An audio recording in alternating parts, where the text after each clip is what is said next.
Hello, everybody. Scott Golden, Golden Opportunities Coaching, and the @PO Perception Twitter account. And today we're going to talk about letting go of finding fault. You know, fault finding is a dangerous thing because it leads people to do things and to engage in behaviors that don't lead them in a positive direction at all.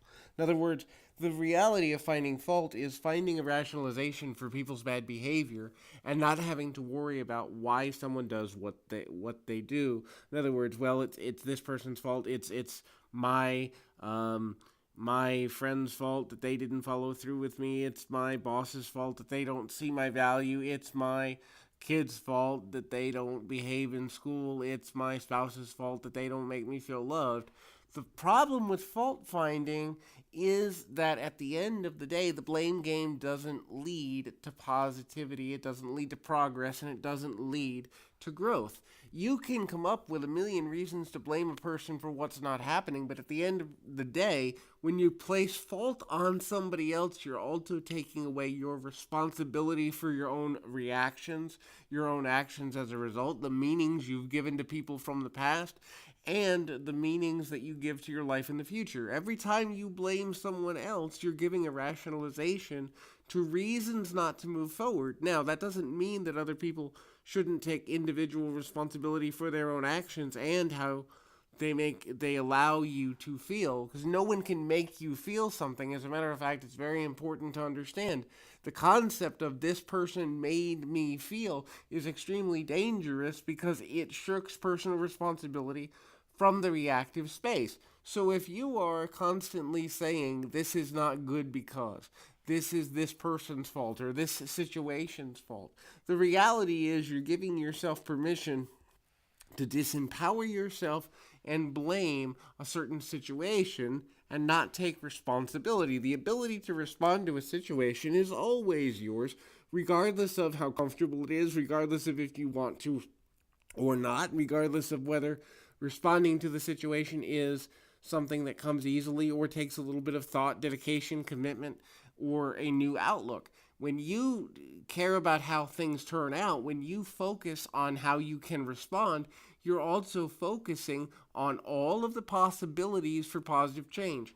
When you take into account and blame somebody else, what you're really doing is giving yourself a reason and rationalization to hold on to what you believe and make your belief your story or your truth.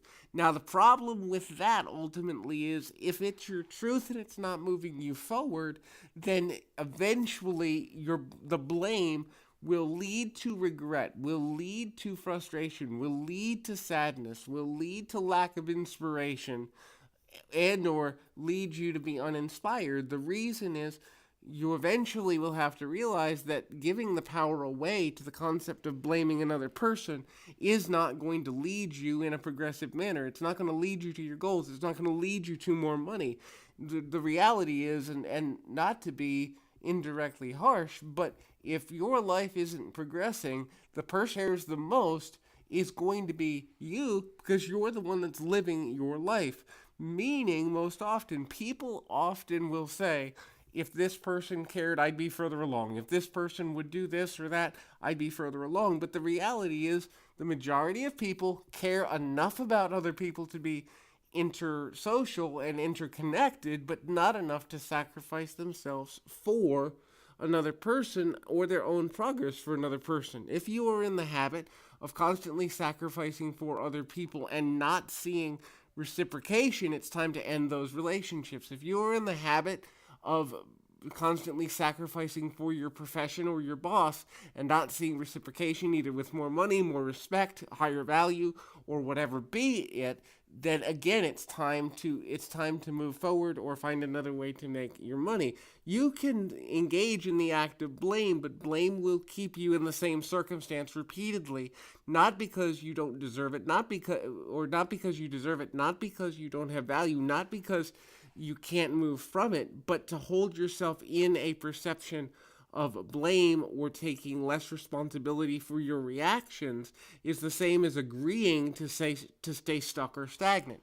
The understanding that being stuck and stagnant is something you can always control. In reality, even when you're in the worst possible situation, there's always the power of choice and the power of reactive space.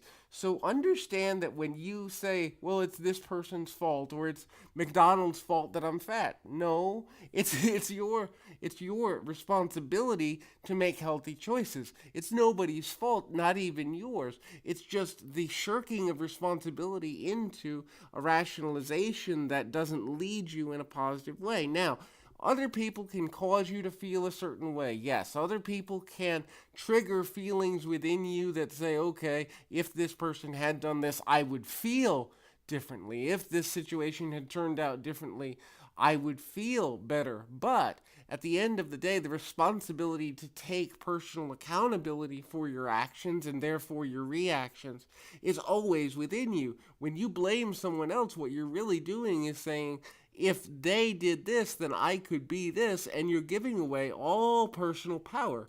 Now, most often, people who are in an abusive relationship or in a tough situation will get into the blame game. Oh, this person made me stay. Now, there may be danger associated with leaving that situation. There may be financial hardship, but no one can make you do something because the act of freedom of choice is always yours. Now, the results of the choices you make that are from a free place may not be comfortable. They may be scary. They may lead you into an unknown space or a fearful space or a difficult space. But the fact of the matter is, they're still your choices. They're still within your power to make. They're still within your power to reassociate. And that's important. When you blame another person, also, you're saying that I'm not willing to be coactive in the co-creation of my own life or a better situation. The blaming of another person says, this is the way it is because of circumstances outside of myself. And the truth of the matter is, anytime we take responsibility away from ourselves, we also give away our relationship with progress in the moment.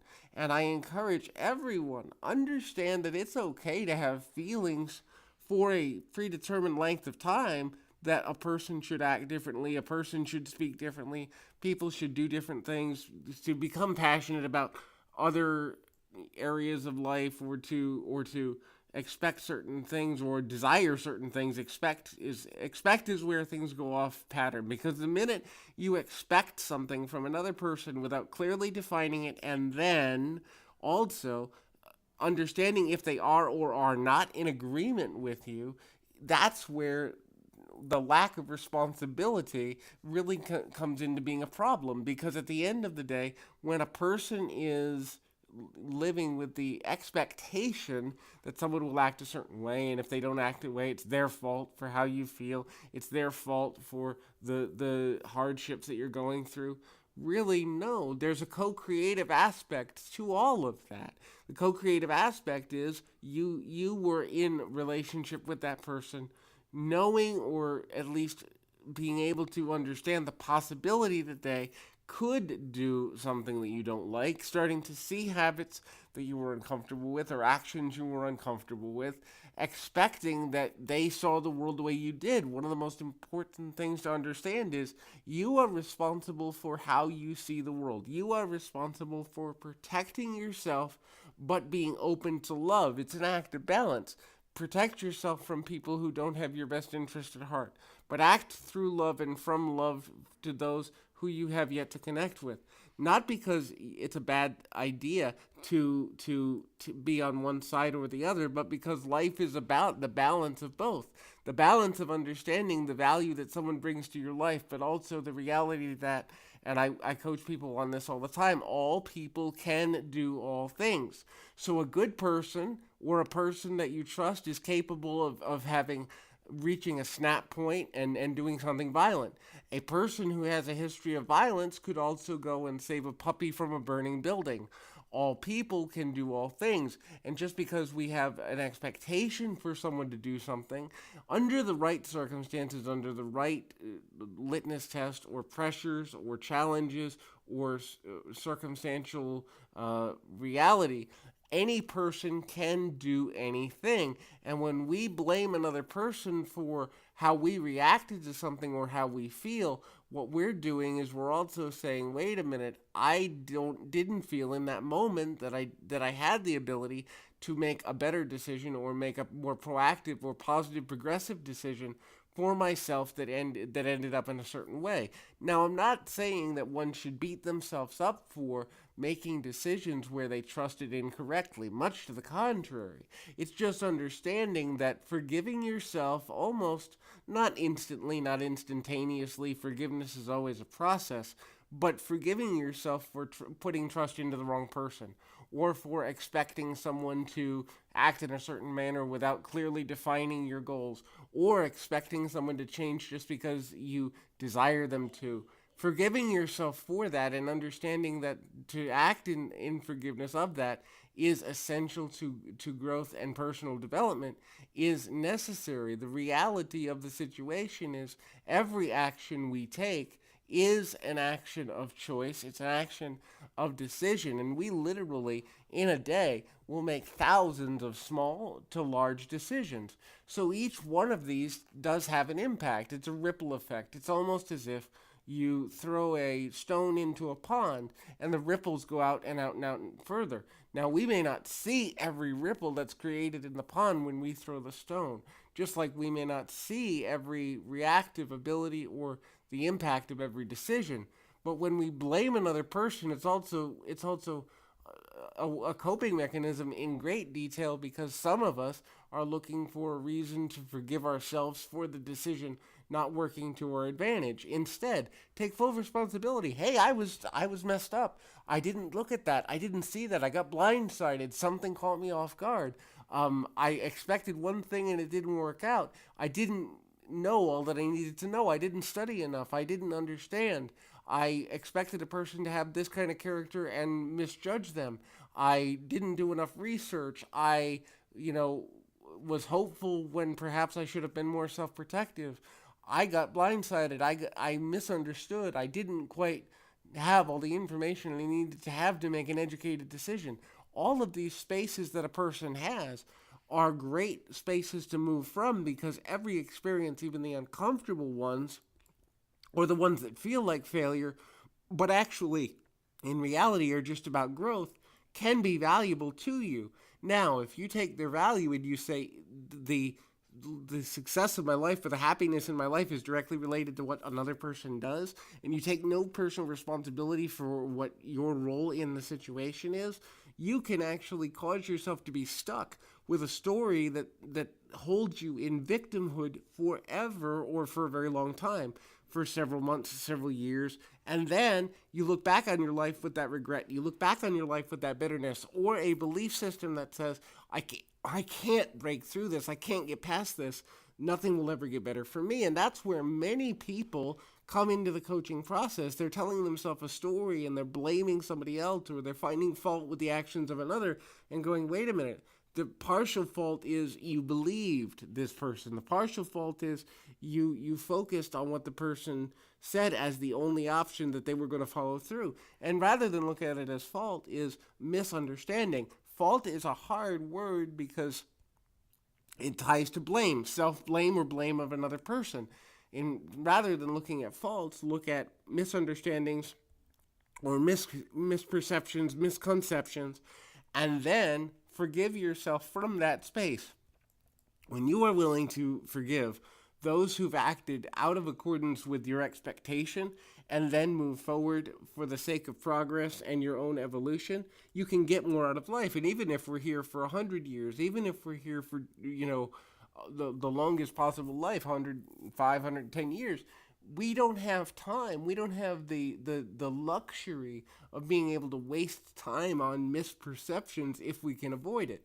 Make every action count. Make every moment matter. But the way to do that is to take complete responsibility for your ability to choose, your ability to have the freedom of choice, and your ability to accept that you don't know everything needed in every moment to make the best decision, but you can only make decisions based from the vantage point of knowledge that you have at any given moment. When you begin to do that, it becomes so much easier to live an empowered life, which is the point of all human existence. I encourage you. This is Scott Golden with Golden Opportunities Coaching. Join us, like, subscribe, comment below. What are some things that you need to forgive yourself for as it relates to you growing and developing? What is needed as it relates to letting go of finding fault with others. And please tell people about this channel. When we get to 100 subscribers, we're giving away a monthly coaching package. Can't wait to get there. Can't wait to give back. And until then, I remind you, keep your feet on the ground, your mind in the moment. Until next time, everybody.